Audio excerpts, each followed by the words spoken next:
Hello, everybody. Welcome to another episode of the Tiger Money Report podcast. 2 nights in a row as the Tigers trade deadline special. I am Raul Hellick. Alongside me is Chris Brown and Brandon Day of BlessYouBoys.com. Before I forget, I want to give a special thank you to the Crunch Time, Jeff, Lucas, Michael, Boomer, all those guys my former colleagues over at Woodward Sports. Thank you for having me on tonight. It was really good to talk to those guys. I haven't talked to those guys in a long time. And check them out. Crunch Time on YouTube. And Sports Intel, Ryan Walsh was on earlier today in Grand Rapids. It's been last couple of days have been since Friday, too. It was on the national broadcast. Kristen, until I was going out to Erie, by the way, I did not know I was going on a national broadcast until Chris told me on the way out there. And I was like, oh, no pressure or anything like that. None at all. But special thanks to Greg again for letting me have the ability to be on the second mic for Sam, who was out sick. So plenty to get to, nice. Though. Yeah, that was really cool. It was really cool. And again, it was just when you have somebody like essentially throwing out assists, like being like a point guard. Greg is a point guard master, if you will. So, by the way, Frankie Montas is heading to the Brewers. So, oh well. That's one fewer. I saw Kikuchi went to the Astros for a pretty sizable package, as it were. Yeah. Tigers minor league report after dark, sizable package. Yeah, they got Bloss for him. Yeah, and Loper Fido or whatever. Yeah.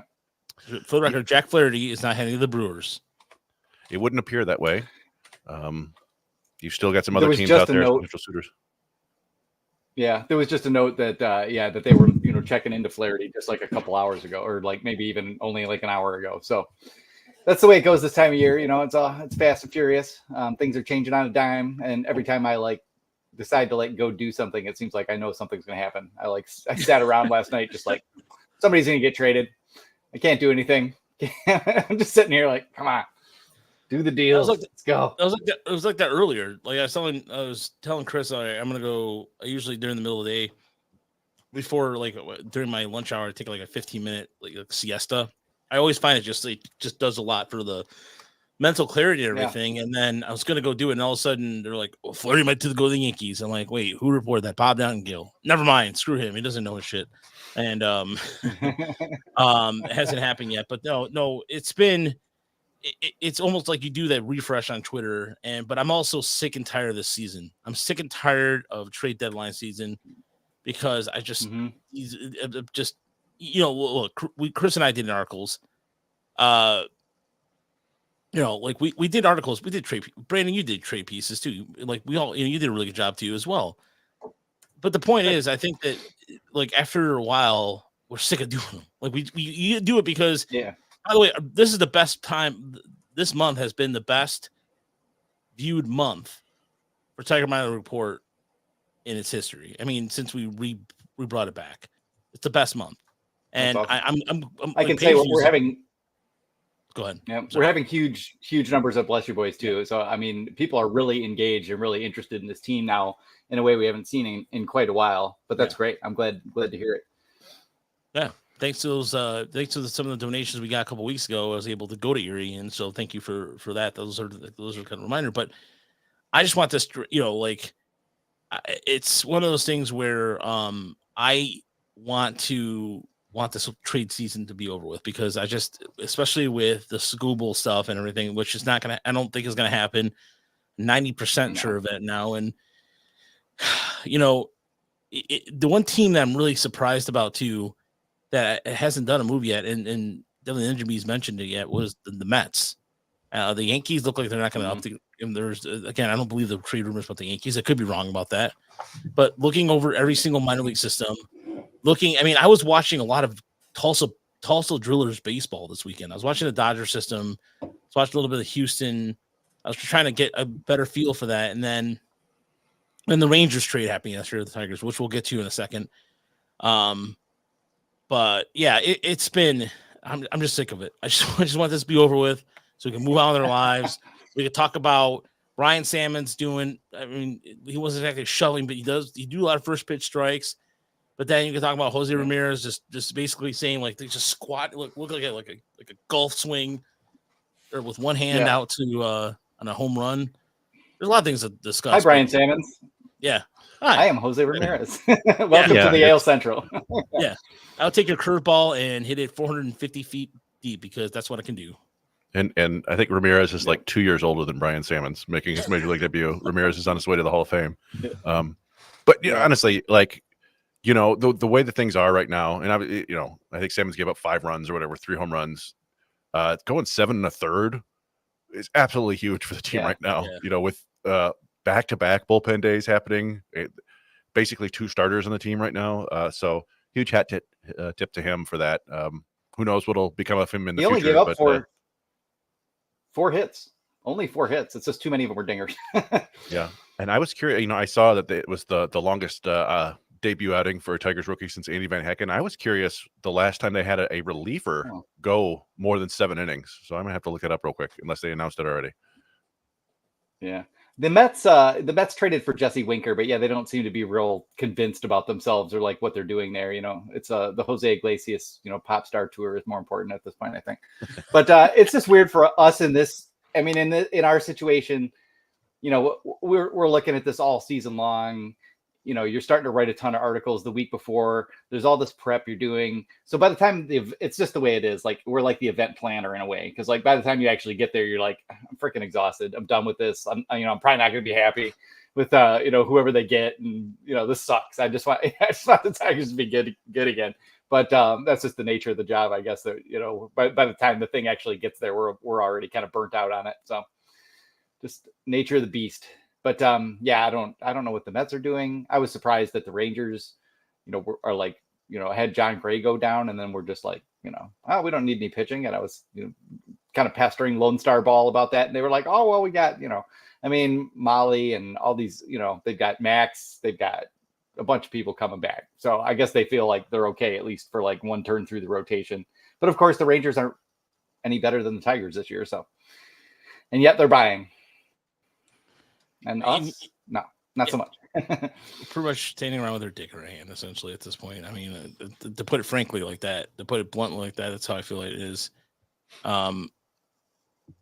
It is one of those things. I do feel encouraged that we're going to get more. Like the returns for pitching have actually been fine. Whatever you thought about Carson Kelly's deal, there's a decent amount of prospect wealth coming back for some of these pitchers, and Flaherty's easily the best one. So you don't want to be. I don't know. You don't want to wait until you've like eliminated like half the competition or something. You want them to all be kind of fighting over him and go with it then, and rather than getting stuck on the last day with whoever's left. But it all seems to be kind of shaping up pretty well for the Tigers, to make a good deal here and get a top 100 guy, probably at the back of the 100, something like that. And then we can move on with, just covering the minor leagues and looking at the young guys again and letting the major league team just do its thing. Cause yeah, it's nice to see Dillon Dingler tonight, Yeah, there's a lot to look forward to with Dillon Dingler in the lineup, and let nature take its course, and that's really with a major league team right now. Essentially, that's the best way to look at it. I mean, there's a lot to celebrate with the minor leagues too. For example, the FCL Tigers winning the championship today over the Pirates, and so that was a huge win. And congratulations to them. It was really cool to see the coaching staff reach out. A lot of the coaching staff follow the Tiger Minor League Report account, so that was really cool to see and engaged. And props to Terry, who was doing a really good job of taking pictures as always, just out there with the kids and knowing the players' names like better than we do. I mean, she can recognize a player and go, "Oh, that's so and so," or and it's like, "Oh, all we have is a headshot." Yeah, if we're lucky. Yeah, that was awesome. It was their first title in the rookie league since 2018. The Tigers West 2018 squad won, and only the second ever in rookie ball. And that 2018 squad, the one that won the title, did not have a bunch of future big leaguers on it, but a bunch of future big leaguers played on that team in 2018, including Tarek Skubal and Casey Mize and Parker Meadows and Winslow Perez. Garrett Hill was actually on the championship team, but no, I wanted, not to take it back to Sammons, but I did look it up with the trusty stat head, and this is the longest relief outing by a Tigers pitcher since 2003, and just the second over 7 innings since 1996. Do you want to take any guesses at to who had a longer relief outing in 2003? I'll take a guess. Brandon, can I take a guess? I got nothing. It's actually, it actually makes sense. It makes sense. Yes, 2003, 7+ innings of relief. 7+ innings relief. 7 2/3 innings of relief in a 10-9 loss in 17 innings. I want to say, you know what? Is this Steve Sparks? It is Steve Sparks, the knuckleballer. Yes! Simply the best. You know what? Also, here's a crazy game that I actually kind of remember. September 11th, 1988, against the Yankees in New York. Mike Henneman pitched 7 innings of relief in a 5-4 loss in 18 innings. Wow, that's a lot for Mike Henneman. But it was an 18-inning game. I guess they were like, we don't have anybody else. I mean, Henneman was that's young as, to be fair though, that's young in his career though, because Henneman was, he was a 2-inning guy sometimes because Sparky used him because they didn't really. It was days before a setup man. Well, traditionally speaking, he had Lopez and Hernandez in '84. But Sparky trusted nobody after that, and so it was Henneman would sometimes do 2-inning stays. Go ahead, Chris. Doyle Alexander pitched the first 8 innings of that game. Mike Henneman pitched the next 7 scoreless, and then Willie Hernandez pitched the final 2 and got the loss, giving up 2 runs. So all the Tigers took a 4-3 lead in the 18th, and then Hernandez blew it, and they lost 5-4. Yeah, that's a toughie. Yeah, that was rest in peace, by the way, Willie. Yeah, but or Guillermo. Anyway, just wanted to put Bryan Sammons outing here in some historical context. Yeah, nice. Yeah, that's pretty good. By the way, nice metal bug with the Mike Myers reference the 1996 Mike Myers reference, and man, that guy. He was the first left-handed sidearm the Tigers ever had that I remember. Like it was just that funky delivery. You guys remember Mike Myers' delivery? Yeah, I believe Al Kaline was the one who told him to start throwing sidearm. Oh, really? I think so. Really? I did not know that. Okay. Well, anyway, I'm just stoked that I got the Steve Sparks reference. But anyway, so I did want to address a couple of things before we get to the minor leagues. One of the things I wanted to talk to you guys about was what Casey Mize said today. He was disappointed that he wasn't able to pitch. He pitched on Saturday, the bullpen session. I think through 20-25 pitches was fine. But I want to ask you, is it a case where the Tigers are just, and I'll start with you, Brandon, is the Tigers just being a little cautious, just making sure that Mize is fine health-wise? Or does he have legitimate beef here? Because Tigers rotate. The Tigers' depth right now, pitching-wise, is getting thinner and thinner by the day. Yeah, it's tricky to know because players always think they're going to be back sooner. Players always think they're almost ready. But the fact that he was throwing, I really kind of felt like he was probably like 2 weeks, maybe a week from maybe starting a rehab assignment. So, and maybe he will. Maybe they'll just drag the rehab assignment out. But so I don't know. I don't really know quite what to say about that. If they're being careful with him or if, they just any of us looking at the 40-man roster can find some places where they could stash him. And obviously the Tigers desperately need starting pitching. They're not acting at all like a team that is like, trying to do anything. They're acting like a team that is prepared to kind of tank it, without like forcing the players to tank, in the second half and just kind of throw in the towel. But it's also possible that Casey Mize's hamstring didn't respond that well. Didn't respond the way they wanted to. So I don't want to crush him because those soft tissue injuries are really tricky and you don't know how he felt the day after. So it's hard to say, but I couldn't help but like kind of poke at him about the fact that, Casey Mize, what's notable is that Casey Mize came out and said he wasn't very happy about this. But hey, it's their decision, that kind of thing. And players rarely will say much like that, especially in the Tigers, or you just don't hear that kind of thing very often. And I couldn't help but like kind of poke at them about how they haggled with them over like, a couple grand in arbitration this spring. Because there's just this weird thing about Scott Harris where he like kind of wants to present himself as like, very nice guy. Like we're all family here. And, we want good dudes. We want like, to build this team culture and, be going to be, friendly. I talk to the players myself. I'm direct with them, blah, blah, blah. But then at the same time, you're still going to be the same absolute, like, McKinsey auditor shark that you are, and try to ream them for like, whatever it was, 25,000. I think it was, maybe it was 10. Somebody said, I don't know. It wasn't much. It was very, very little.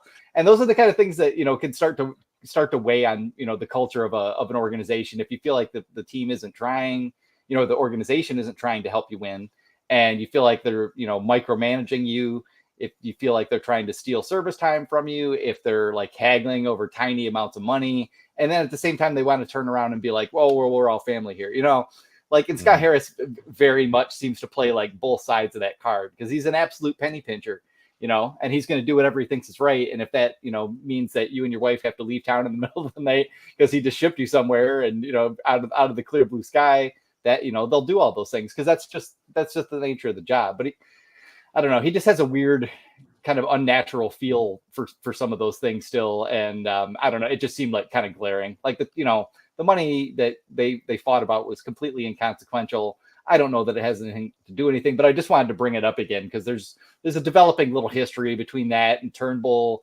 and I can completely see Spencer Turnbull being the problem in that situation based on his history and things we've heard. But there's just been those like weird things happening that didn't used to happen. Because the team is, much more like about the numbers now, and, and just trying to kind of couch the rest of it in like, family friendly, we're all buddies here kind of vibe from Scott. Yeah. Yeah. Trust my baby face. And then I'm absolutely going to do it exactly what I was going to do anyway. Yeah. Or even like, for that matter, picking days that they might make a trade because flights are cheaper or not, like to a certain extent to that, or like, for example, it's Taco Tuesday, so I'm gonna eat tacos today because it's cheap. Go ahead, Chris. What were you gonna say? No, I'm glad Brandon used the term McKinsey, because that's the exact sort of thing I was thinking of. Is just this kind of, and this might sound unnecessarily harsh, but it seems like Harris is like extremely focused on winning everything but games. Like he wants to win every negotiation. He wants to win every trade. He wants to win every draft, and they're just kind of trying to win games. And I guess, in his mind, he always talked about, small, smart moves, stacking up and you eventually win. And I don't know what Casey Mize, like, I think Brandon had made a really good point. Like, players always think they're about to play. They always think they're ready. Casey Mize has a long injury history now. He's coming back from missing basically 2 years. He was already at like 80 innings. They might just want to watch his innings. This is like, hey, and I do think that they're, as much as I'm sure they love that they're still trying to compete and still, had that nice little winning stretch here. I think that they're realistic about their chances, particularly when they're probably going to trade away Flaherty and Olsen's hurt. So, yeah, I mean, it would also be kind of McKinsey-ish and Harris-ish to say, well, if we're not going to compete, now we can actually tank. Like, now we can finally do this and bring up the young guys and impossible and go out there and lose, which is, I don't know. But yeah, and in that case, they might want the qualifying offer. For all we know, that may be the way they think about it. Like, we'd rather lose, try to get one of the lottery picks, and then have a bigger bonus pool. We'll have the comp A pick. Maybe they like that better than what they can get back. But we know it's going to be really calculated. And I love that you said they want to win everything but games, because they really do feel like we're trying to win the cost per win championship, not the actual championships here. I look at Scott Harris like this. Look, this guy playing a game. He's going to do everything he can to win. They're playing Magic the Gathering. Yeah, they're playing Magic the Gathering. I'm going to be honest with you. I didn't know there were dice involved. I never did play that game. Yeah, there's dice involved in that. So here's Scott Harris thinks he has the ultimate deck. He's building out his deck. He's got a really good blue deck right now. And this is him right now. About to lose. There he goes. And this is him. Nope.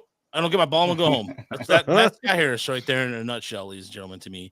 I'm not saying he's a fat nerd, that plays Magic the Gathering. But my point is that there is this, like, when you play a game, you're like, you present yourself as this calm meter guy, but then it's just little things during the game. You're like, all right, why don't you go already? Why don't you go? Why don't you roll the dice already? Put your fucking mana down. Yeah. All right. Man. All right. Oh, no, wait. You didn't. No. You didn't discard.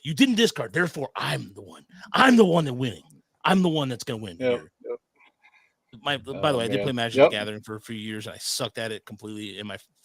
Shout out to my friends over there. Life counters. There we go. He does not want to lose, and he doesn't want to lose in the public among his GM friends either. I think there's something to be said about that. Yep. Go for it, Chris. I was just that's fine if you win a bunch. We've seen some good things from last year's draft. I like this year's draft so far. I mean, we haven't seen any of these guys play, but I like the strategy. How you Lee looks like a possible win there, right? Like that was a solid trade. I don't want to think of we didn't get into it. We can't get into it later about the the Carson Kelly trade, but I don't know. I forgot what I was talking about because we got Mountain Dew and Cool Ranch Doritos. Yeah. Oh, thank you. Oh man. I was gonna say though, I can't remember what I can't remember what beat writer said this the other day, but they were talking about how among a lot of the younger GMs, like there's scorn for you spending money. Like if you win because you spend more, they're like, that doesn't even count, and there is kind of a trend toward thinking that way for sure. Obviously that's been developing over the last decade. We could blame the Rays, but teams that could spend way more money are taking the exact same tack and just trying to squeeze every last dollar out of everything. But it is hilarious. Like, it's like on the one hand, $2.5 million giant LED screen for the fans, like the flashing lights and new food items and stuff. But, like Casey Mize wants an extra $25,000. I won't have it, No. So I don't know. There's just a lot of weird things that don't sort of like jibe with one another going on over the last couple of years since Harris took over. He's doing a lot of good things. I trust him to make like generally smart decisions and not like make bad ones. But, he doesn't inspire a whole lot of confidence that the Tigers are, going to produce a dynasty. Feels more like we're going to produce a lot of like 500 teams. So I like what Dan says here. I don't know. I like what Dan says in the chat, and it kind of goes what you're saying here. It feels like there are probably specific pieces that Scott wants. Tigers move quickly in the offseason, pick up the pieces he wanted. Here's hoping he doesn't wait till Avila last call. And that's true. I mean, even remember when they got Lee, they're saying they identified him for a while. And so I think that there is guy. I mean, even with the lefty, the guy they got from the Padres, Blake Dickerson. Blake Dickerson. They have there's certain players they fall in love with, and I'm sure there's guys across other systems that are just like, we want him in the Tigers uniform. We'll get him no matter what. Like, for example, I mean, they're probably, the reason why I chose the Phillies in terms of just because their infatuation with the system a little bit. I don't know. I think there's something to be said about that. And maybe with the Dodgers right now, who might go straight for a starter or not, I don't know. There's probably a couple guys that maybe identified in that system that they're the Dodgers are no. I mean, Miguel Vargas, the White Sox. I thought Miguel Vargas. I watched him play at Great Lakes. I think Chris. I think was there like a home run he hit? Was it just like a majestic shot to the left when we were out there? Boy, I don't recall. That might have been Pajes. Yeah. We saw. I was looking back at because Dingler made his debut today. I was going back to when we went out to see Dingler in West Michigan, and it was against the Loons. Yeah. And so those games had that was Bo Brisky pitching. Dillon Dingler was in there with Torkelson and Daniel Cabrera. On the other side, we had Vargas and Andy Pajes, among other Dodgers prospects. So it's kind of wild, but yeah, I mean, he's a guy that the people have liked for a long time, and it's just couldn't quite crack the lineup. He had some chances in the Dodgers, didn't really excel, but they weren't going to wait around to let him figure it out. So it was an interesting trade. Interesting if they went for Tommy Edman. Like you kind of assume they're going to play him at shortstop whenever he's healthy, which he's done okay at it in the past. I mean, I think we all would like Tommy Edman. I'm not sure if they maybe overpaid for 1 year of him, but maybe it's 2 years. I can't remember exactly. But yeah. Like when is the last time the Tigers pulled off like a super complicated like 3-team trade, you know? Yeah. Well, you'd love to see that just to know that they're capable of it. Yeah. Just to know that they can, and that, they can put something like that, that's fairly complicated together. Let's see I think is it the Ken? Shane Green trade. Hey, right? Yeah. Shane Green. Yeah, that was yeah. And who else was involved in that? Didi Gregorius and Robbie Ray. Is that Robbie Ray? Right? Yep. Sounds right. Yeah. But yeah, that's a good 9 years ago, I think. So. Yeah. Yeah. Oh yeah. I forgot that Didi was the one who came back from Arizona to New York. Yeah. No, I like the trade for the Cardinals too. I mean, they get Eric Feedy, and they're able to upgrade their rotation.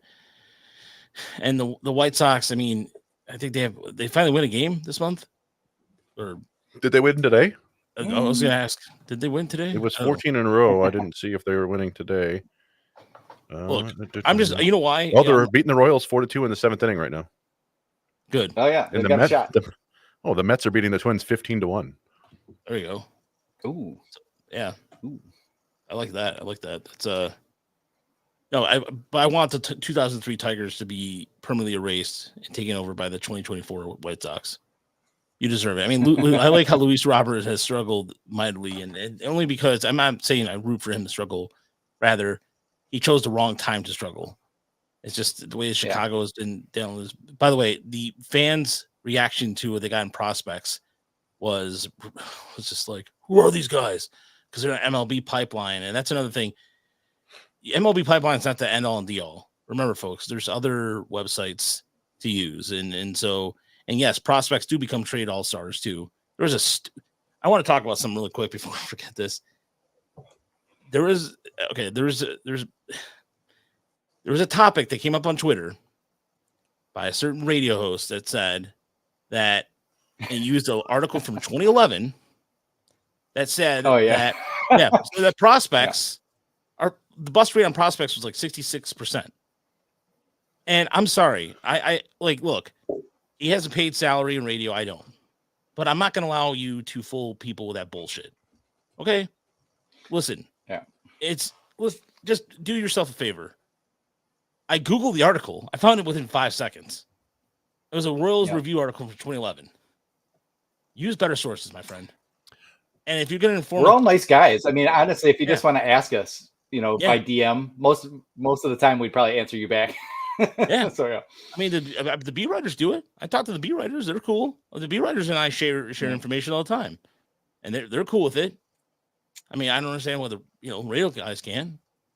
It's okay. I mean, but then here we are with prospects. Yeah, prospects from what was it, 1990 to 2003 or something like that. Yeah. Like that. I mean, the elder days. Well, it's one thing. Like there is a certain point to that. But we all know this, right? We all know that these prospects don't always work out. A lot of times they don't. And there are more recent articles from more reputable sources or better research, more recent, that could give you better information there. But if you want to make your point, you got to make your point. But like, I don't know. I put out just today, it's something I've been thinking about a while. I couldn't figure out the right way to discuss it was that, and I'm sure we talked about it here before, but the Tigers had 5 top 30 prospects like 4 seasons ago, heading into the 2021 season. And it's a pretty good example of what happens.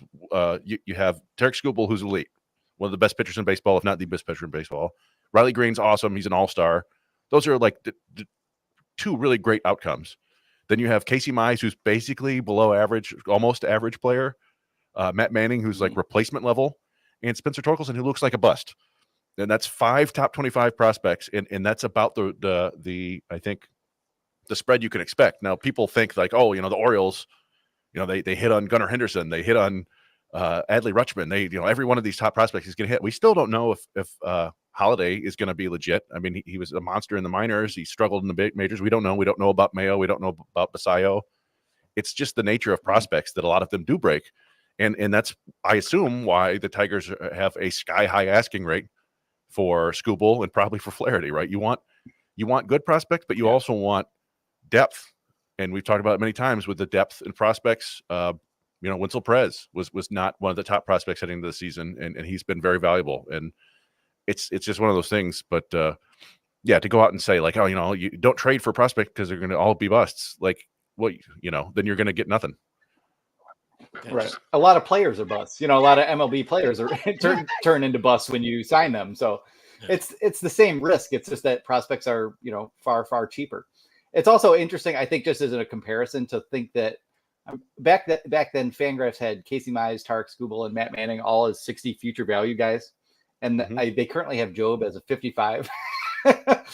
So it feels like there's been like a very much more conservative kind of look at things. Like it was, if you had a 60 on Skubal back then, that still looks fine. But, like none of those guys is really Jackson Job level. Tarek Skubal became what he became, after he got out of the minor leagues. But he really was just a dude with a big, well, I won't even say big, a fucking monstrous fastball. And that was all, like he didn't have all the weapons that Job or someone like that has. But it feels like there's more and more been like a conservatism to how wide the ranges are. That they're real scared to like put a huge number on anybody. And that probably also reflects the fact that these guys should just be in buckets of, the top 20 guys, and then the next 50, and then the next 80, that kind of thing. And so you just have to trust, like Howie Lee. I don't remember where a lot of teams had him graded, or a lot of sites had him graded, but it seems like he was like a 40 plus most places. Yeah. And, maybe he's a 45 now, but it's gone well. So if you get the right guys and you catch them as they're breaking out, a lot of those rankings, by the time anybody gets around to, who doesn't really follow the stuff closely, gets around to using them, they're out of date anyway. I don't know. There's always that thing Jeff Passan sends around this time of year where it's like, don't obsess over where guys are ranked on the prospect list when you trade for them, because that was, how they were looked at 6 months ago. Yeah. And changes fast. And I don't want to, jump the gun at all, but Dillon Dingler could be a perfect example of that, right? Where this was a guy that we absolutely loved in 2021. Looked awesome. Looked like the best player on the field. Like when playing with Torkelson, we're like, oh, Dingler's actually the dude. And then he got to Double-A and struggled for 2+ years, which is not unusual for catchers or anybody really. And then so you kind of go, all right, well, I guess he's not going to hit. And then this year, kind of a slow April, and then he's hitting since May 1st, he's hitting 330 with 14 home runs. And he comes up today, looks completely comfortable. He struck out in his first at bat on a bunch of fastballs. I think it crushes a double, takes a walk later. Like that's a dude that he might not be highly ranked anymore, but he may have made the proper changes to reach that level that we thought he could get back in 2021. It's just not reflected in the rankings. It was sort of the Parker Meadows thing too, right? Where, he was a high dollar guy and then didn't do anything for 2-3 years. So everybody's like, oh, whatever, he's a bust. And it sometimes just takes guys longer. And that's not reflected in the rankings, but it's reflected in reality. Yeah, that's like, it's like theta on options or something. There's like time decay. Like if things don't start moving in the direction you want them to rapidly, and enough time passes, everyone just kind of forgets about them. But then maybe eventually they make that jump right to where you always thought they would be, and here we are. So it's a complicated game. When people are scornful of prospect lists and prospect rankings, I understand like in general why, but you just have to keep all that in mind. Everybody's just trying to like put them in the most organized buckets based on potential and floor that they possibly can. But yeah, everybody's gonna be wrong all the time. It's just that you don't usually see like a dude, like who's 30th on a team's prospect list break out, like 10, 12. Yeah, that guy might break out. Kerry Carpenter broke out, but yeah, you just kind of have to think of it a little more like as a general thing and not a specific like numerical order of players, which everybody here and all the smart people in the chat all know. So, yeah, I mean, but you listening at home, remember that. It was even like Bo Brisky, for example. I mean, Brisky was a guy who wasn't on any prospect list. I mean, we started noticing him because of his change up at West Michigan. And then during any midseason ranking, he still wasn't up there. But because we didn't, I think it's how close you are to the situation too, as well. And so I think that the biggest takeaway among these about the prospect lists also with somebody like Dingler, for example, is you can look at the metrics a little bit. Like his strikeout rate has dropped 10%, and the line drive rate, which is something I keep harping on it, but it's just astonishing to me because he's a guy who either hit into the ground last year or hit with just a fly ball, and here he is with, getting out there, getting that double he had today was a 105 line drive, just all he's been doing in Toledo all season long, and he's been able to. I think that's progress, and he doesn't have those 0-for-5 golden sombrero games. I remember there were some at bats he had in Erie were just terrible. I remember Chris. We were out there. Go ahead. Yeah, I mean, I remember one of the games we were excited to see him in Erie. We're like, all right, we can see Dingler in person in Double A now. We've seen him a couple times in West Michigan, and I think he went 0-for-4 with 4 strikeouts in the game, and it was super uncompetitive. And it seemed like it was an approach thing, I think, early on, where he was just trying to be patient and get a pitch to hit, and then he was not swinging at pitches that he could hit early in the counts. And then so when you fall behind, then you start expanding a little bit and you start pressing and you're guessing something and you get something else, and it's just ugly. And I honestly think he got better this year by getting more aggressive, by basically if he gets a pitch early that he can hit, he's swinging at it now, which is, I think is a good thing to have. But you see that he doesn't expand a ton, and when it's in the zone, he makes contact. So I think it's a real change. I don't know, how well it'll last and how much he can adjust once big leaguer pitchers start, attacking his weaknesses. But yeah, I mean, I think it's a legit thing, and he could be. I used to think he had like all-star upside, and I don't want to go that far anymore. But I'm not.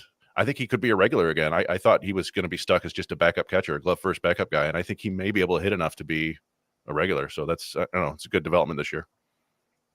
So, I think the Tigers are going to play him that way too. Like it feels like he's going to get, maybe more than half the games the rest of the way. Like they're going to give him a good long look. And it seemed like what you're saying is a story we've heard from a whole lot of Tigers prospects where they really harped on patience to the point that they became super passive. And, Malloy has had stretches like that. Parker Meadows had stretches like that where they finally were just like, all right, just forget all that. We wanted you to take as much time learning the strike zone as possible and like ingraining it in your head. And now, just relax. You're thinking too much, and just kind of let it rip. And yeah, I mean, Dingler's weakness right now is much like Colt Keith's weakness, which is, off speed. And that'll probably be exploited to some degree. But if that's your main weakness, that's not a bad weakness. That's most players' weakness. So, yeah, and you know what? I mentioned this in the show yesterday because I put out a tweet earlier where I was showing everybody against fastballs that were 94 miles per hour or more, and then breaking balls and all that stuff. And Raj passed along that you found that I think at that time he was hitting 212 with no power against fastballs at 94 plus, and then you looked at 95 plus, and it was much higher. And so I was like, "What the hell's going on here?" And then I checked it again, and that's true. And I checked at 96 plus, and it's fine. He's like 0-for-7 on balls in play between 94 and 95 miles an hour. It's just a weird random quirk for I watched you guys last night. Okay, I watched you guys last night, and I hadn't heard the resolution to that, and I was just like, oh man, damn small sample sizes get you sometimes like that. That's really funny. There's just like this like little wedge right in the middle where he's god awful, but. Just don't throw him 94. If you throw him 95 and above, he's going to wreck it. 94 below, he's okay, but 94, no, that's right in the sweet spot. Good year for music, bad velocity for Dingler. 94, yeah, 1994 was really good year for music. Tyler wants to know, he had a question here. What's the shirt you got on? I just got here because I got home from vacation. There was a guy on Instagram that was selling these shirts, and I think it was an homage to the Tigers tour because I have a poster in the back of my office here of the Tigers tour in Japan in the 60s. And I think I saw the shirt on Instagram. I thought it was really cool. And I don't remember where I got it from, but I remember just seeing it randomly on Instagram. It was one of those Instagram targeted ads and did a good job. But there was then when the Tigers were touring in Japan there. So yeah, I bet Raj gets a lot of those ads for baseball products for sure. I thought it was a Chunichi Tigers shirt or something, or not. No, not Chunichi. Who is the Tigers? Hanshin? I can't remember. Hanshin, yeah, Hanshin Tigers. Yeah, no, I do have a Hanshin Tigers shirt, but I don't hardly wear it because it's yellow and it just gets stained really easily because I'm just a klutzy klutzy eater. I'm just a fat dude, and so well, not fat, just husky. But anyway, the point is that I just don't want to. Yeah, whatever. With that, I just also by the way, it's one of those things too where I'm self-conscious about. I'm always working on my weight, always trying to lose weight or whatever, but also the targeted ads will I'll say something about losing weight and I'll get like 600 ads for Adobe or whatever, Ozempic or whatever. I'm like, all that. And yeah, but it was good to be on Crunch Time, by the way. Yeah, it was those guys. I love Crunch Time. Like I said, I work with all those guys over at Woodward.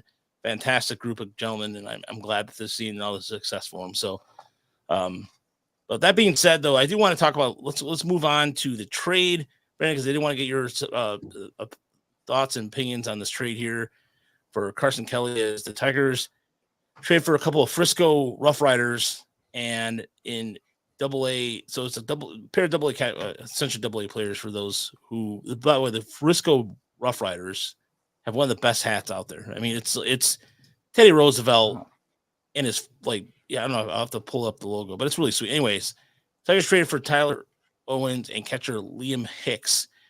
And essentially, I put him on our top. I put one of them. I think I put one of them in the top 3. I can't remember when I was ranking it. So, now I'm trying to look to see if it's Teddy Roosevelt charging San Juan Hill or is that on the shirt? Oh, that would make sense. Let me. I'm gonna pull that up too. But I was gonna ask your opinion about Big Teddy.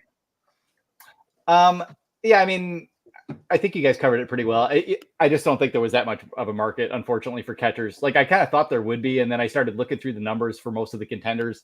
Everybody has a catcher, with I don't know how this is necessarily possible, but a plus 100, 100 RC plus and pretty good defense. The catching, the catching around the league is kind of clustered around average. That there aren't too many teams with a terrible catcher. There aren't really that many great catchers. There's a few. You got Rutschman and Smith and a few others, but they're just kind of all there. And I think I didn't really think about the Red Sox that much till they traded for a catcher. But once that happened, it was pretty much the Rangers. Jonah Heim's been having a rough year, so I didn't expect to get a lot, and they probably didn't, which is fine. It was mostly to let Dingler come up. I think Hicks is kind of the companion piece to Eliezer Alfonso to a degree. Really good contact hitter, better than Alfonso, but less power probably, maybe not as good defensively. The Tigers are good seemingly at teaching catchers defense if they've actually got the tools. I just don't, from what I can find, Hicks doesn't really seem like he has the arm to really catch full time in the major leagues ever. So probably Oregon catcher, who's maybe your third guy at Toledo for a while. And then I kind of like Owens, he's kind of an interesting arm. He's got that funky arm dip delivery where it looks really late arm raise from here to here, flat fastball with some ride, short guy. I couldn't find anything on his extension. If his extension's normal, that should be a pretty good fastball. And then he's supposed to have cutter slider, but they kind of blur together. I saw a few that he really broke off down that I assume were more the slider, and then sort of the ones that look like really bad sliders were cutters. But the splitter was what kind of sold me okay, this was worth a try, because we're looking at him, and if you look at past scouting reports, he didn't really have a changeup, never really had anything working in that department. And they finally got him with a splitter, which makes sense for a dude that doesn't pronate and is more of a supinator type dude. And they've already taught him that, and it's erratic. And I can't quite tell how new that pitch is. But if it's assuming that he's just really started working on it this year, he broke off some really good splitters. There were also some flat ones, and he's still got some control work to do to ever be a major league reliever. But there's a setup man in there. I think he's got a little bit of as far as the fastball goes, there's a little bit of Craig Kimbrell. He just doesn't have that hellacious backspin and breaking ball combination. But it's a really flat riding fastball to the top of the zone. And, flat can mean bad in other contexts, but with a riding fastball, it's basically, it's just not dropping. I'm not really thrilled, but the Tigers know what they're doing with pitching. And, I hesitate to argue too much with them for getting a guy that's just a reliever rather than a starting project or something like that. I thought they would do a little bit better for Kelly, but I also thought they'd end up pairing him with Flaherty because Kelly's mostly caught Flaherty this year. So when I saw Kelly go into the Rangers, I kind of still thought okay, they're gonna announce that Flaherty's in that deal too, and they went for both of them. So all in all, if you're trading a Carson Kelly by himself, that's worth like 0.8 WAR. Mm-hmm. Not a lot. So they probably did fine. And more importantly, we got to see Dillon Dingler tonight. So yeah, not super stoked, but Jack Flaherty is the only guy that really seems like he's going to bring back enough to trade him. Maybe they'll move Canna or Urshela if someone gives them anything, just so they could maybe bring up Young or, God forbid, Andrew Navigato, who is the forgotten child. But who, by the way, hitting in the two spots. Not a lot else is going to happen. Yeah, exactly. Ninth yeah, he's they creeping. move him around all over. He's still hit down. Yeah, he's been all over. But I really think other than Flaherty, Andy Ibanez is probably like the most interesting trade chip to people. And I hope they don't trade him unless they get like a stupid overpay for him. I still feel like this team needs right-handed bats. Yeah, you're right. Chafin too. But I don't know. I thought Chafin was a trade chip a couple years ago, and then they just kept him. And I don't think that was Harris, was it? It may have been. No, that was Avila's last stand, I think. No. Yeah. But like Chafin has been their best reliever. He had that kind of rough month in May or whatever, but he's been their best reliever ever since then. And he's a lefty who strikes lefties out. He basically neuters lefties. I think that's a huge benefit to any sort of contender. And that you can have him for another year if you want. So I think there's a little extra value there. And I don't know, I think your point was right. Like they moved Kelly because there couldn't have been more than 2 or 3 teams actually looking for a catcher. And the Red Sox went and got Danny Jansen. And so it was like, we either move now or we don't move him at all. And it'd be nice to see Dingler this year. I feel like they're really pushing it with Flaherty and Chafin and these other guys. They've got, everybody wants relievers, everybody wants Flaherty theoretically. So they're asking for a ton, and I don't know, hopefully they'll get it. Hopefully they're not, stuck there at the end of the deadline tomorrow with having not moved anybody again. But we'll see. Desperately calling the Orioles and asking about it. Yeah. Hey, remember that deal you're not getting we'll take it now. Kobe Mayo. Yeah, right. Oh no, we're good. We found something else. You want Cedric? We can give you something. How about Cedric Mullins? No, never mind. Can't have him either. I mean, I'd take him, but yeah, I should see that as a deal. Like they rejected Cedric Mullins for some strange reason. So anyway, let's get. It doesn't sound like some of the guys that we thought were going to get traded, like the White Sox, suddenly don't seem like they're going to trade Robert. A few other guys I kind of thought might be moved haven't gotten much bite or a rumor action. So I don't know. There's not a whole lot left. Like Flaherty's probably the big piece left to fall in at the trade deadline, I would assume. So yeah, we'll see. They should be able to get someone really good. If they don't, I think we can fairly light them up if they don't get a pretty good prospect for it. So and a little more. Yeah. Prepare to be. Yeah. Look, if Scott Harris doesn't get it done tomorrow, I'm just you have to. There's no way. You can't be disappointed. I mean, I know Mark Urash from Days of Roar podcast is going to have a field day. I know a lot of people are going to have a field day, and I mean, I really don't blame them. But let's hope. Let's hope. Yeah, let's hope. Let it play out. There's still. I'm gonna be confident for now. Yeah, still time. 30 hours or so. Yeah, good. I like. By the way, the people already. No. The immediate 18 hours. It's 15 hours. 18, yeah, I think. 18 hours. I mean, maybe it'll be 6 p.m. tomorrow, right? Yeah. Okay.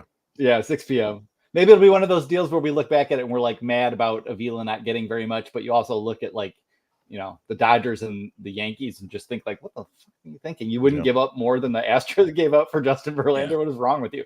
And they got what they deserve, So there's two sides. There's two sides of it, Pay up and get Jack Flaherty, or we'll drag all of you. We'll drag everybody. Yeah, maybe hopefully they'll catch a trade before Scott Harris goes to bed. So that being said, I like what Chris did here with Ty Madden. Good God. Let's start there, Chris. Yeah. I'm going to go get some water real quick. So go ahead and start with Ty Madden there. Well, I mean, I hate to pick on the guy, but yeah, I mean, it's been a terrible year for him outside of one random really good start like a month ago. And he actually was decent in his most recent start until they sent him back out there for the 6th inning. And then it was classic, like single walk, double. They pulled him and then some more runs came in. But yeah, Louisville's a pretty terrible team. That's why we see some pretty other, Brant Herter was the pitcher of the week with 7 one-hit innings, and and Sammons pitched well. Lockhart pitched really well, but Madden, it's just not happening for him this year.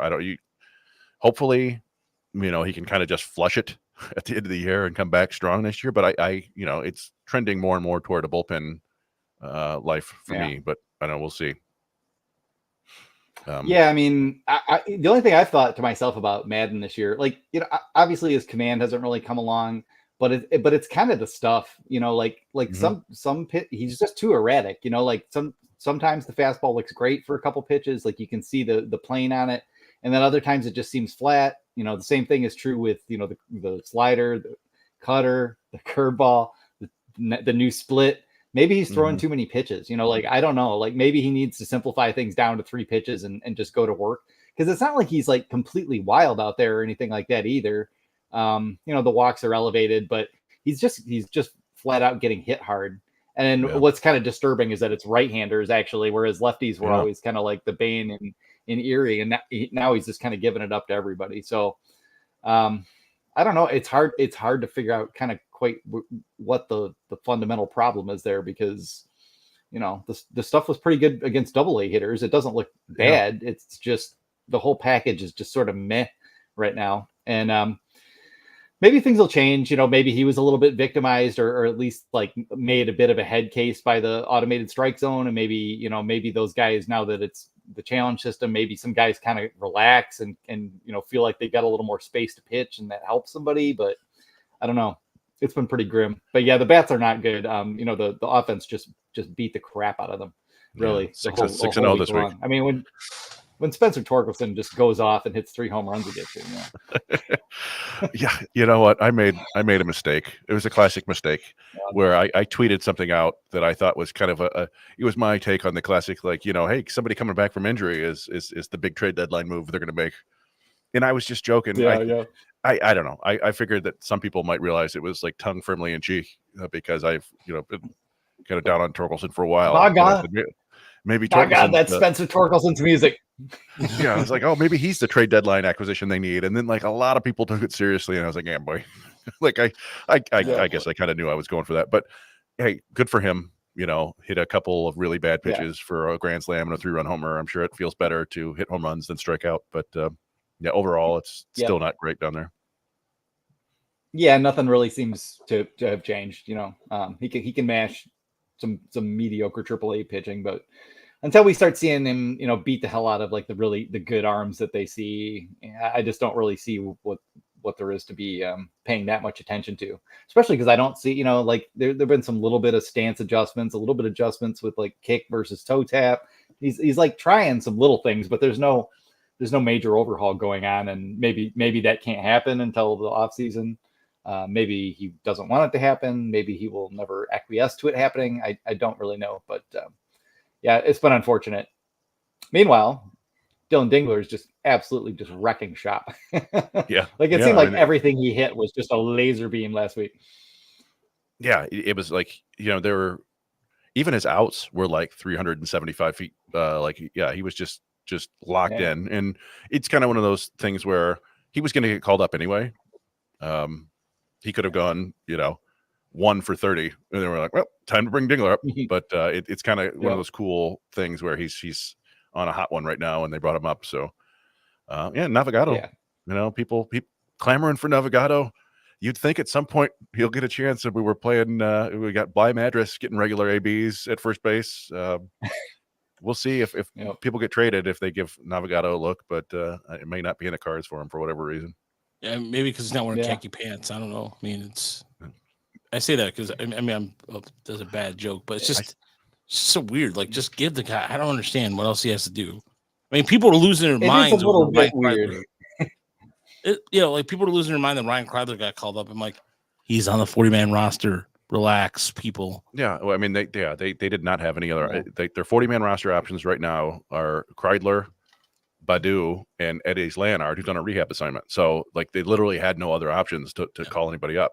Down, you could say, they could just make space for Navigato, but they made space for Sammons, and honestly, making space for pitchers right now is probably the priority.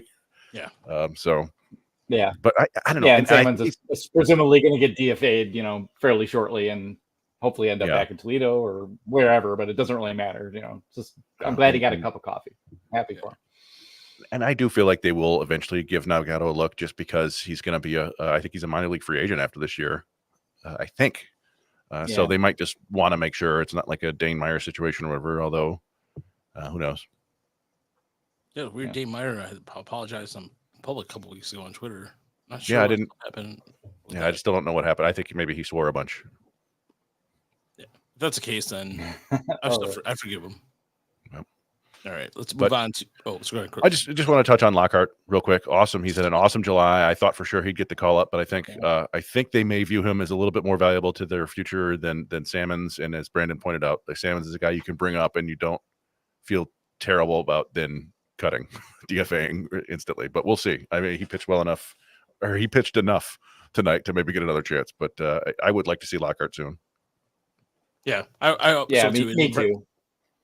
Brad Hurler, by the way, pitched another he was player of the week, and he deserved it based off. He's been pitching. He struggled as of late, but good to see him get back on the swing of things too. I know that AJ Hinch is a big fan of him, so.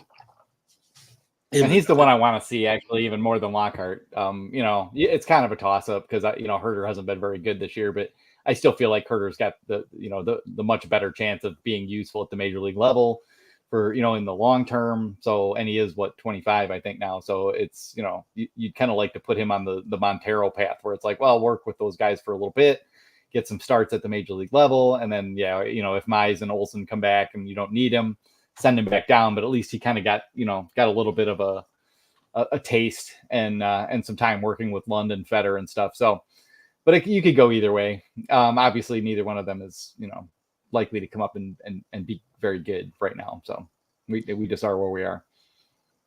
By the way, how does somebody who never ever tweets anything about players suddenly knowing this Tigers are involved in trade rumors all of a sudden? There's another one today. There's an epic amount of BS at this point. Yeah. Apparently the Yankees feels like, you start to see the game of telephone starting everywhere, where it's like one person says something and then all these other people are reporting it as their own thing. And then you look at their profile and it's just some person, and it just goes on and on like this, Yeah. Like for example, somebody's reporting that Jack Flaherty is the Yankees are centered on a package that would Chase Hampton. Mm-hmm. It's the same person that did the Brewers thing earlier. I wouldn't hate that, but that doesn't. I mean, where this is coming from? Matt Broder from Woodward Sports. I love Matt Broder. We had it on the draft, but I like Matt. I just don't know what his sources are. Yeah, I know. Yeah, I was gonna say out of nowhere. Like also. Well, I mean, I saw one for Boston earlier around Chase Mydroth or whatever, who was not a terribly sexy name. It was kind of a very interesting player, but not the sort of guy I would want for Flaherty. It's just a lot of. I think there's a lot of throwing stuff at the wall. Not that I have no idea what Matt knows or not. But it's just that time of season where you can kind of, if you want to, you can put something vaguely plausible together, tweet it out, and people will be like, "Hey, look at this." MSN bullshit. Wow. And then if we don't have to go back to that last slide, but the thing that's missing there, the thing that hurts is no Jackson Joe. So. Yeah, but he's on the slide. and Rod saw him, so. Yeah, and look, he didn't have a very good outing. Well, okay. Let me clear up a little bit about that. Yes, he did have 5 walks, but the strike zone. I showed Chris the strike zone Hawkeye because I was privy to that information. He got squeezed a few times. It wasn't the worst squeezing I've seen this season, but I mean, probably 2 of them, but still, he was a little bit wild. I think it's fair to suggest. Maybe 4 or 5 of them. I don't know. There's a little more than that. But 2 of the walks, I think he means. That 4 or 5 pitches? Or 2 pitches? Yes. Yeah, just the walks, yeah. I will say, though, that there was a prospect there who I really liked that from Altoona, the curve that I'm trying to remember his name right now, but he was it struck me as like he had some really good at bats. And to me, the reason why he stuck out to me is that when you see where because of course the Tigers were facing Thomas Harrington, the Seawolves. Harrington was like 91, 92 tops, but he just kept peppering the top of the strike zone, and you couldn't do nothing against him. The player I was thinking about that I was trying to remember I couldn't was trying to block on was Charles McAdoo. That guy, 13th round, his 13th round draft pick, and he was a guy who was having a really good year. And he just, out of all the players for Altoona, just stuck out to me because he was a guy who was, I guess, who was drafted as a second baseman, but he has grown. I mean, he's grown into a man's man. Like he's just, I don't know. He stood out to me a little bit out of all the guys. Get back to Job though. Job was 98, 99. I think he touched 99 early on. But I was saying this in the broadcast, and I'll still maintain it. I'm glad he struggled a little bit because he needed to start like that. Altoona on paper is not really good, but he fought his way through. Like we saw this last year with Wilmer Flores a couple times. He threw a career high in pitches too. Threw over 100 pitches. It was a good start for him. I think it was a good start for him to learn to overcome those little things, and he only allowed one run. Still, I mean, that was his worst start of his career. Shoot. Yeah. I did. I mean, I think we noticed the last two have been 96 pitches and 102, which might be the most consequential thing is that they're finally really stretching them out. So maybe there is a move imminent. Sorry, Chris, fire away. No, yeah. I mean, I was just saying I was kind of stunned that they sent him back out there for the 6th inning. And I do that's basically exactly your point, Brandon. It was that, I think they're really letting him loose finally for the first time in his career and seeing what happens. And that's fine with me. If you're in the minors, if you're walking 5 guys, but you're throwing 100 pitches and you're healthy, that's a great sign to me. Just as long as you don't walk 5 guys every outing. Yeah. Yep. And I'm not really worried about that with Jackson Job. No, me neither. Nope. And okay, and then the other guy who I've been kind of watching a lot and this year because I was a big fan last year and had high hopes for him this year was Troy Melton, who just has just been kind of meh this year. Has had at times had some minor control trouble. At times has just probably just pumped it down the middle too much and relied on the fastball and ran into some trouble sometimes. Finally put together a really good start on Saturday. We saw the fastball pretty consistently 97, 98, breaking off pretty good breaking ball. I still the split change is still not, it seemed like it was almost better late last summer when he was really getting it dialed in. I still haven't seen it a major weapon consistently for him this year, but that was encouraging to me because we're really looking at I don't know what's gonna happen with Madden, but Melton, Ham, Herter, maybe you really like to see some of these guys who haven't really gone through a full season and dominated the whole way through or have struggled to start this year finish strong. We'd just like to see Melton and some of those other guys come down the stretch here and look good after hopefully making a bunch of adjustments.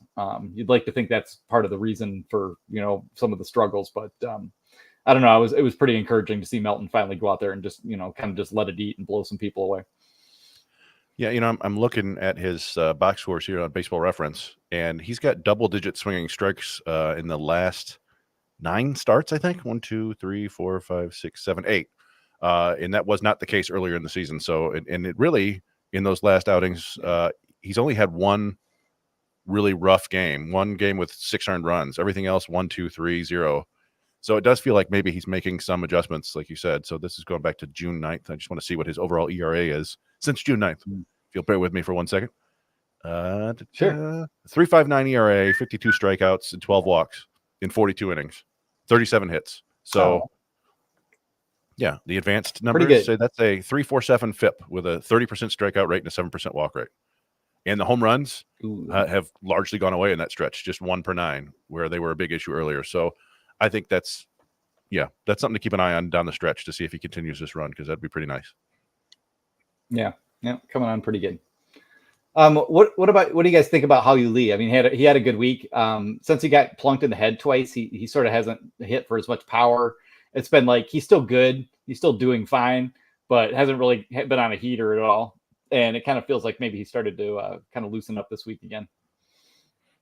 Yeah, I thought he did a good job. There was he had some really good at bats on Friday. He is still chasing off fastballs. Team started kind of, and that's what Harrington did. Harrington kind of went upper quadrant on him quite a bit and was able to kind of limit his hard contact. And he did have a double in the right field, or I'm sorry, it was a single or double, I can't remember, into right center. Really good hard hit ball. But yeah, Lee defensively looked fine too at second base. But yeah, he's been working accounts. He'll get 3-0 and then he'll swing. And so it's like, okay, well, he's really chasing for a fastball a lot of times. So he has a certain way, but I don't like personally. He has been. I mean, him and Jake Holden, who's having a good year, are probably the catalysts for the Seawolves offense most times. If either one of those if both of them can get going, they're fine. But if it's weird to say that Lee and it just sounds a strange sentence that Jake Holden and Hai Lee are the Erie Seawolves offense right now. Yeah, with a little bit of Carlos Mendoza just being on base and running around and irritating everyone constantly. And, every time they blow someone out, it seems like Mendoza's on base 4 times with 2 stolen bases, Yeah. And it's, they get these solid weeks from various players every now and then. Last week was Ben Malgeri. Workman had a good week. And I put there, I apparently did a 0 instead of the closed parentheses.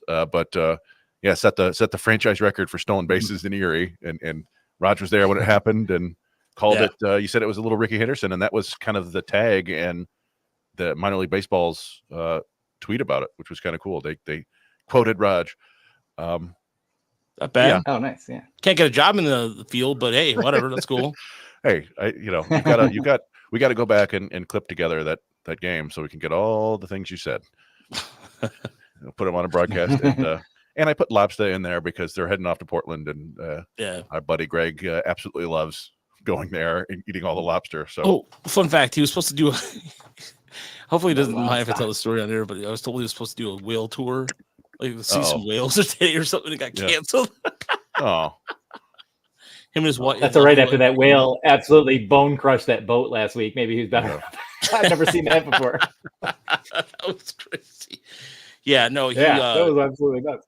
That was insane. This is why it's like the ocean is a scary place. But by the way, when he did, it was funny when Workman put the second base up. It was so quick. He did it so quick that the crowd didn't realize what's going on and the significance. But because they were like the game pace was like, oh crap, the pitch clock. So they had to worry about the pitch clock right away. So that was funny. You didn't like the pace of game. It didn't matter what was going on. The pace of the game was still. Very important. A good crowd on hand too on Friday night in Erie for that game. So, we ready to move on to West Michigan, gentlemen? Yep. Although, be prepared for my messed up font. Yeah, that's fine. Oh, it's a little. Yeah, I didn't know. I don't know what I did, but I couldn't get it back, so I just kind of went with it. But yeah, so they called them up. What everybody wanted, it happened. Yeah. And as we suggested, they raked right from the beginning. Yeah, well, yeah. I went out there. I met Jerry, and we hung out and watched the first game. And it was fun to give show Jerry the ropes. And it was a big crowd. They do this when they're expecting big crowds at the ballpark. There, they'll like take food orders and bring them to people. But when there are too many people there, they just put out like hot dogs and hamburgers and like chafing dishes, and that's what they did. But yeah, it was fun to see. I think we kind of underestimated the excitement level for those two kids. Also, after driving however many hours from Florida to Michigan, that it was going to be a little bit more. In McGonigal, I think definitely had some nerves on defense. He ended up making 3 errors, I think, in the first 2 games, and they were just, it was just trying to rush things, trying to make plays that weren't there. But yeah, McGonigal, his patience was fully there. He just didn't quite square up the ball this week, which we've seen before. But he's he not expanding, not typically fooled by any of this high A pitching. He just didn't square it up. Whereas Clark looked exactly like he did in Lakeland, was just hitting everything, hitting lasers all over the field and running and causing havoc. And one of the cooler moments of the season is when he hit that game tying triple in the 9th inning and then scored on a balk. I mean, that was pretty awesome.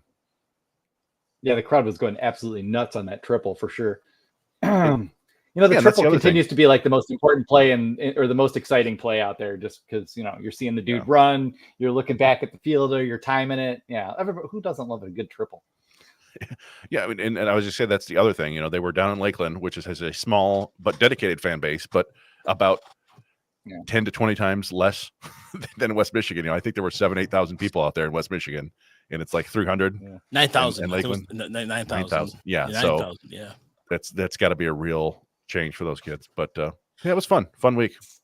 Not to mention too, it's not too far away from his native Indiana too. So Indiana, I'm sure there's a good crowd came up there as well.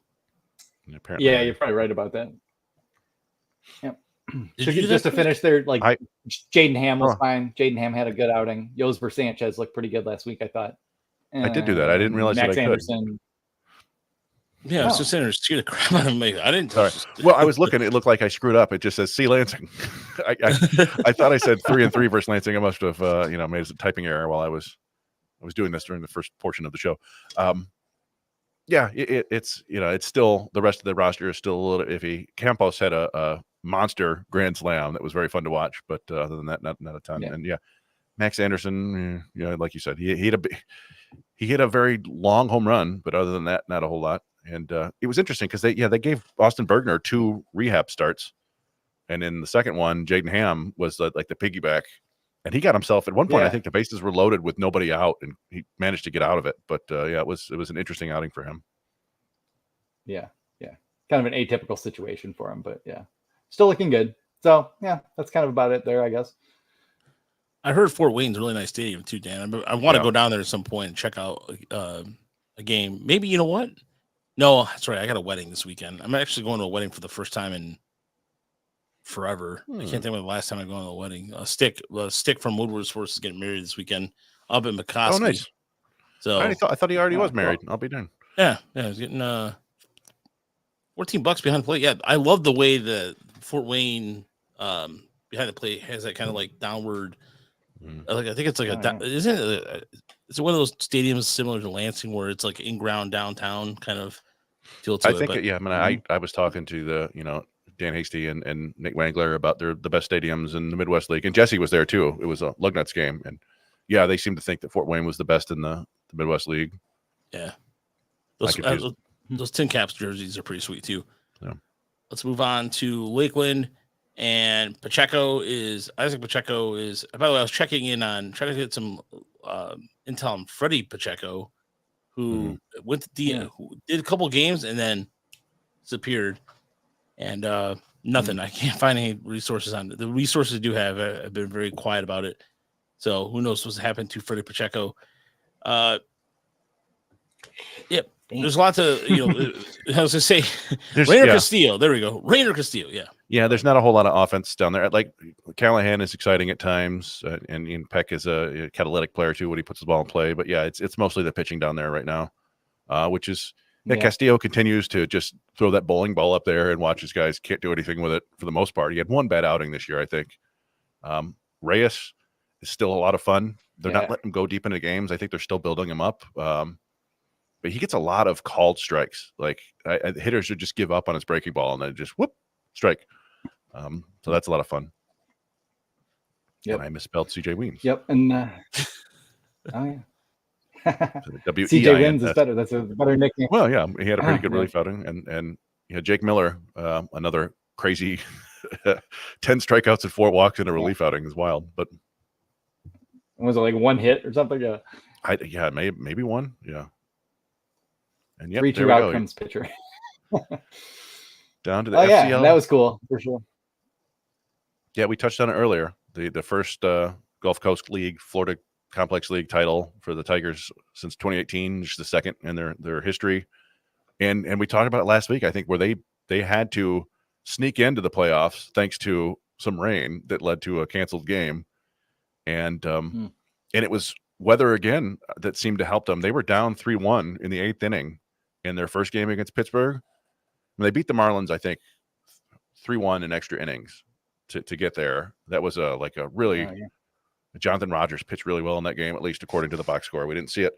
They were in a rain delay for 2 hours and 49 minutes against Pittsburgh or against the Pirates. And they came back and put up 3 runs and won 4-3. And then today it was just an absolute blowout with our guy, Frank Yerber Montilla, going out with a bang with 3 for 4 with a double. 2 walks, 4 RBIs, 2 runs, a stolen base, just putting on a clinic out there. Hell yeah. Yeah. So send the plane for that man. to fly him 500 feet to the other park on site. But still, I want to see golf cart. Yeah. Exactly. Put him in the golf cart right over. A fancy one though, big wheels, good sound system. Come on. Yeah, I was gonna say you want one of those like, with the subwoofers and like maybe even a little bit of hydraulic game. And by the way, the White Sox are now down 8-5 in the ninth. Chicago sucks. 8-5. How many runs did they give up? They were. So let's recap in which ways the White Sox suck again. Oh man, 6-run 8th inning for the Royals. Ooh, and 2 on and nobody out now. Looking at a 15-game losing streak, right? They already had a 14-game losing streak this year. Yeah. So, man, wow, this is terribly bad. I mean, this is for the toilet.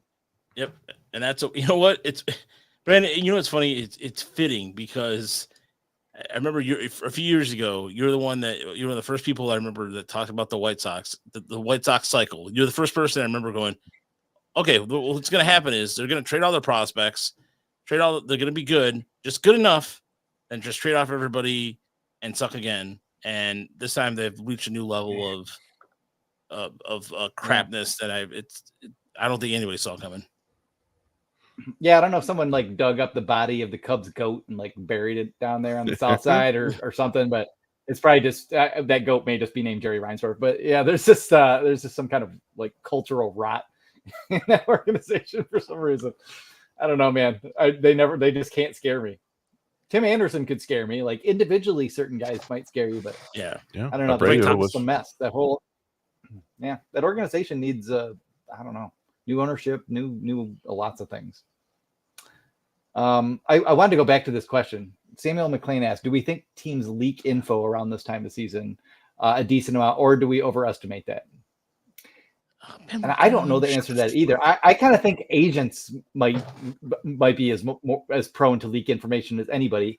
Beat writers just kind of like, get fed some things here and there that maybe the front office wants them to write about, or but I don't know. I kind of think like the level of actual skullduggery and deep, intelligence agency spy mission type stuff that goes on is very limited. Actually, it's mostly just people trying to make a name for themselves on the internet and and the game of telephone that starts this year. Like I don't remember the last time I don't know the last time John Morosi has necessarily been right about much of these things. I don't know how connected he even is anymore, let alone Ben Verlander, like just glomming into things for no reason when he's not involved. Like knock it off. You can shame the Tigers now because you're not part of the organization. Knock it off, dude. Knock it off. Well, also, so what did he call his brother to find out what JV just like laid it all out for him and said, yeah, go ahead and tweet that. This could have been you, Tigers. No, it couldn't have. How do you? Well, I mean, if the Tigers' asking price was too high, and it looks like Houston gave up a lot for 10 starts of Yusei Kikuchi. If the Tigers' asking price was higher than that, which we've kind of heard, I don't know if they're going to get anything because that was a pretty solid return. Yeah. But how would you feel about just Jack Flaherty for like George Lombard and like a solid pitching prospect? I mean, that's exciting. I think fans will be a little upset that it's another guy in low A, but that's the athlete with a lot of tools, and it would be a worthy, first piece in a trade. But I don't know. We'll see what happens. It boggles my mind. Like, what are they asking for? Are they asking for like 2 top 100 prospects or something like that? Like what? What is 2 Mayo top 100 prospects? No, we meant Mayo and Basallo. Yeah, Mayo Basallo, and you take Javi's contract. Yeah, like Javi Baez. No, for Flaherty, bro. Yeah. Poor Javi. He gets hot for 3 days and he goes on the bereavement list. Yeah. We don't really know what happened there, but I don't know. I was down there on Friday night, and it was fun. Tucker. Yeah, Joe's got it right. Ask for the moon, baby. They can only say no. Yeah, apparently, Yandy Diaz. Pirates are in on Diaz. Apparently, Yandy Diaz. Really? Yeah. Huh. I would like Yandy Diaz. He feels like a heresy sort. Yeah. I don't know what he would cost at this point. He hasn't really been having that good a year compared to the last year, and I'm looking a little bit. He's signed through next year at $8 million a year with a 2026 club option. So would make sense for a team that might want to be competing in the next couple of years. Power output is down this year, but yeah, still getting on base a ton. Doing Mark Canna things with more raw power, but not getting too much of it. Yeah. By the way, I will say that something that's interesting to me that you're talking about the beat writers is when the GM doesn't want to talk to the beat writers.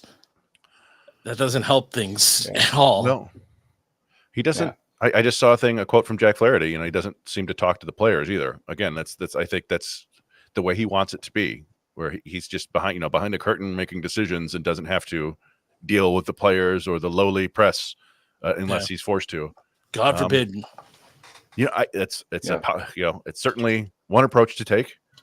I don't know. You're not going to make a whole lot of friends and people. If you go that way and things don't work out, you're going to get an awful lot of fun, interesting stories written about you afterward. Yeah. Right. So. Right. I mean, you're just not giving anybody a reason to pull punches at all, Mm-hmm. And I don't know if he knows that what he's in for in that regard. Like maybe he just figures, oh, it's Detroit. It's not like it's New York or San Francisco or LA or something where you might just get absolutely raked over the coals. But I don't know. There's a lot of loaded rifles and shotguns and freshly primed pitchforks around town if things don't, turn around at the deadline in this offseason. I don't know if he knows quite what'll be coming for him. If he's alienating all the writers, limiting access to everything. AJ Hinch already limits a lot of access, although AJ is pretty comfortably the best representative for the organization in the media. But yeah, I mean, you can get yourself in a lot of trouble that way when people are frustrated and fed up. So I don't know. There's a lot of weird little things that Scott Harris does that aren't smart. And then I look at the baseball side and I still think okay, most of what they do is smart. I'm going to try to trust it, and at least through this off season. But I mean, I've said this before. How I break it down is that if you don't trade Tarek Skubal, you should be. I won't say all in. We're going to trade the farm, but you have to go next season. You have to. If your goal isn't winning the division next year, you should have traded Tarek Skubal. And if you're going to trade Tarek Skubal, you should trade Riley Green because he's not going to sign an extension. He's not going to sit around here while you suck for another 2 or 3 years waiting for Max Clark and Kevin McGonigal to, come up in late 2026 or something. So, I mean, you're at a point where you're going to blow it up again. And I never thought they would trade Skubal. I don't really think they have the guts for that. I also don't necessarily think it's the right move unless the Orioles go crazy. So, and give you, Holiday, Mayo, Holiday, Basayo, maybe Mayo, Basayo, and Norby and someone else. Okay, I could kind of see it, but I don't think there's any weaseling around the fact that next year they should be trying to win now, and he's not going to be able to sort of worm his way around any accountability for that. I took over and there's things to work on, and Alavila left me with Barry covered and blah blah blah. It's going to be go time. So hopefully he knows what he's doing on that front, because if he doesn't, he's going to get lit up badly, and we're all going to be sad because he's not going to be getting the right players or trying hard enough. So. We'll see. Forgot to mention the Tigers picked up Ricky Velasco from the Dodgers. Velasco, is that correctly or no? Yeah. Is it Velasco? Yeah, the great the great 40-man harvest. Yeah. The great 40-man harvesting from the Dodgers is about to begin again. And look, let me just say this about AJ Hinch too. AJ Hinch has done a masterful job with this. The lineups he's been giving. Yes. Honestly, he deserves a masterclass for taking essentially some 4A players and making, the version of, I'm not saying all the players are chicken shit or anything like that, but there's some times where he has done, he's taking, it's like taking, okay, so all you have in your house is bologna and white bread, just the worst white bread possible, right? Somehow he's made that bologna and white bread into a gourmet sandwich. It's amazing what he's able to do day in and day out. And anybody who gives, when I see people he doesn't care, it's what's he supposed to do? Get mad all the time? No. He's just oh, well, shit. I mean, I just got to look at this roster and go, what am I going to do with this? Boom. Yeah. I don't think anyone cares more than AJ Hinch. I think AJ Hinch Right. badly wants to erase the sort of Astros stain on his legacy. I think AJ Hinch badly wants to win. And I think fans should probably recognize that AJ Hinch is maybe the only person with the pull to browbeat Chris Ilitch and Scott Harris into actually making some serious moves because he wants to win. He's not about this. He could go get another job in a heartbeat if he wanted to. So I don't know. I really hope AJ can kick the door down there and make some things happen. Yeah, I mean, Dan brings up a good point. And he has, as Dan mentioned, he's brought it up a few times lately. He said, "I'm tired of us like building credibility. I want to win." You know, multiple statements like that in the last week. I just hope that Harris doesn't think he's smarter than AJ Hinch, because if he tries to does that, then I've lost all respect for Scott Harris at that point. Really, I mean, do what AJ Hinch tells you. Yeah, I mean, Hinch could be a GM himself if he wanted to. If he wanted to be a GM, I think he probably could be a GM. But yeah, I mean, if at this point right now you're looking at bullpen, you can only do so much with bullpen starts. You can't. I've never. Yeah, it's not a good bullpen to begin with. Yeah. It's not swing and miss bullpen stuff either. I've never seen this kind of I've never seen this as a Tiger fan, as we're following this team as closely as I have. I've never seen this many bullpen starts. We're not the Tampa damn Rays either. I mean, come on, what the hell? Yeah, that's what I was going to say. It feels very Rays-ish. Or maybe 2015 Tigers was this way a little bit, but nothing like this. Yeah, I mean, we've talked about it before. Like, you know, for things to go well this year, everything had to be right. No serious injuries. Everybody had to progress. There's been some of that, but you know, you got to the point here where it's you know, Mize is hurt, Manning's hurt, Olsen's hurt. Madden has been so bad that you can't bring him up. We talked before, like, just bring up Job, but they, you know, that's their prized asset, and they're not gonna try to spoil his value in any way. And it's annoying, but yeah, it's so and I think when you look into the way that Hinch does these bullpen starts, there's always a method to it, and it worked perfectly the other day, and today it made perfect sense to start Brisky because he's got that really good changeup. He's usually good against left-handed hitters. Cleveland has a bunch of those, and it just didn't work today. And then it was a scramble.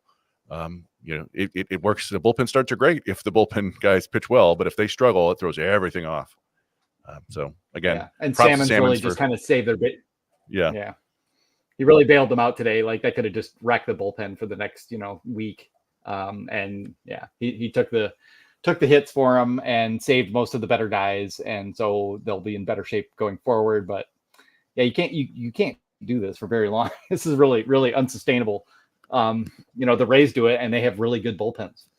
We can't give up relievers to put into this circumstance. So who knows? I don't know. Maybe they'll just rotate Devin Sweet in for for Sammons the next outing. I don't know, dude. I really don't. I mean, I think there's a strong chance that we're going to see some guys down the stretch. You know, I was looking the other day. I'd completely forgotten that Casey Fossum pitched a fair amount for the 2008 Tigers, kind of a lot. Casey Fossum. That's right. Yeah. I haven't thought of that name since 2008. Yeah. When those years go bad. Those eyebrow game he had. Yeah, he was. It was strong Fossuming in there, but I don't know if they could put Tyler Holton. Maybe they convert Tyler Holton back. I don't know. That's the only thing I got really. Yeah, I mean, the other problem, and this goes back to that Vanasco pickup, is that the bullpen is you guys talk about it hasn't been great, but also the depth there is no good. They you ended up Brandon White's hurt. Alex Lang's out for the year. Tyler Madison's out for the year. Mason Englert's hurt right now. Anybody they could even call up. Yeah, we're going to see Miguel Diaz again. We might see Sean Gunther. Brendan Hannafy. Again. Yeah, they're really testing their depth there. They went and signed bullpen guys, and who knows, they might trade Chafin and Miller tomorrow or tonight. So good. Yeah. Anyway, and then it'll get ugly. Yes. And I forgot Wilmer Flores. Bada bing, bada boom. Said, did Wilmer Flores get hurt? And I didn't remember. Yes, he's been out for 3 months now. Yeah. He's and there's AC joint. Nothing. No progress on him. Yeah. Nothing. And yeah, AC joint injury and no word on him. He's probably done for the year. I would assume. Haven't heard anything on Josue Borsinho either, which is a little bit disturbing. Kind of thought there might be at least like an update, but yeah, man, they keep all that under wraps at the minor leagues. They were both moved to the 60-day IL the other day, which is just procedural. They weren't put on the full season IL, so I guess you could hold out hope that they might come back. But yeah, we're getting close to the end of the season here. There's 6 weeks left in the minors, I think.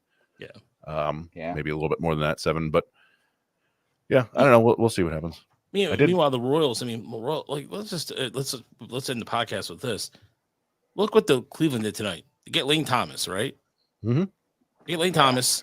That's a good pickup. Royals pick up Michael Lorenzen. We mentioned that earlier. White Sox got White Sox got fleeced. That's fun. Have the Twins added much yet? Did I miss? No, I don't know. Probably forgetting something. Did they? No, I don't think they've done anything. I think they did. Sorry, Gibson Long. Yeah, sorry, Gibson Long. Not Gibson. Sorry, Brown. Sorry, Gibson Long is out for the year. He's out for Tommy John. Yeah. He had the internal brace Tommy John, I think, which is not. He should be able to come back by the middle of next year if things go well. So that helps a little bit, but yeah, it was I think around this time last year we were talking about how they had a lot of pitching health, and then this year it just that their number came up. It's just the way it is with baseball.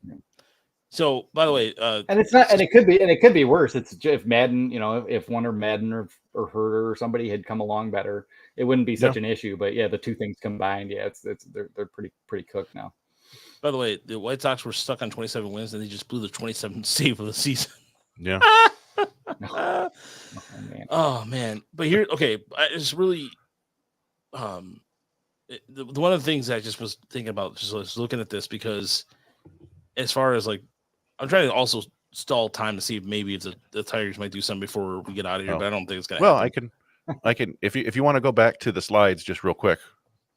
We haven't talked about the DSL much at all this year. Now that the FCL is over. All right, I'm going to take a quick break then. Okay. Do it up. I did just want to point out a couple of the guys who were down there playing well, right? Like we the Tigers haven't had a long history of success in Latin America lately, but starting to bubble up a little bit. And some of these guys are some of their bigger signings. So it's just good to see that Christian Perez was one of their bigger signings last year, and he was super young. I think he was like a week away from having to be in this year's class. So they kept him down there, and he's playing really well. Power and speed. And Jose Dixon was the guy in the All-Star game that was getting some love from Baseball America. They like him a lot.